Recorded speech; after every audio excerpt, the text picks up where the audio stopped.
Hi, I'm Sam, and today we're going to be discussing media globalization and whether it's a good or a bad thing. But before we can start, we first have to understand what media globalization is. So let's break it down.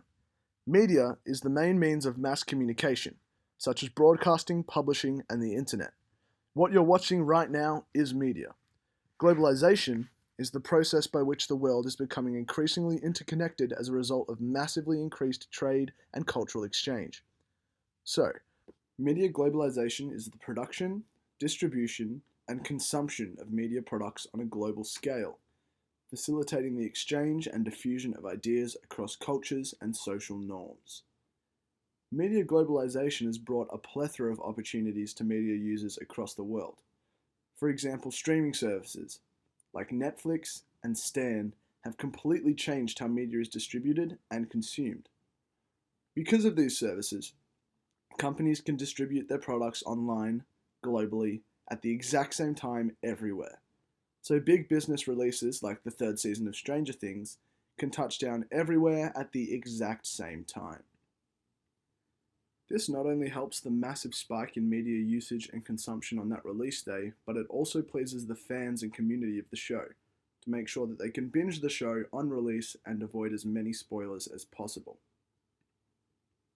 Although being able to watch 440 minutes of child acting is definitely a good use of your time, media globalization can also cause some serious issues. For example, your favorite companies like Netflix can be responsible for eroding the power of government.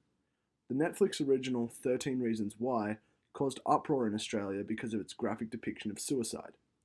Normally, regulation organisations would monitor what kinds of things can be on TV and when. Organisations like the Australian Communication and Media Authority are responsible for regulating broadcasting and online content. However, Netflix is a global organisation and distributes it everywhere, and this is something that leads to violation of government rules. Further than this, the globalisation of media has led to ethical issues, such as data harvesting. Because of the global reach of social networks like Facebook, it's become easier than ever to harvest people's data and sell it to third parties. This was seen in the Cambridge Analytica scandal that revolved around Facebook and data harvesting. They used a personality quiz to not only take the quiz takers' data, but all their friends as well, causing a massive uproar and public outcry for Facebook to be held culpable. Ultimately, the globalization of media has led to some amazing steps forward for human connectedness, unity, and availability. It's allowed what used to be localized media to be blown into the global market. However, it does seem to come with some hefty drawbacks. Whether it's the craze of fans or the ability for companies to have too much access to your personal information, the media can seemingly run the world wild. And if it keeps gaining this globalized power, the media may one day control more than just our spare time.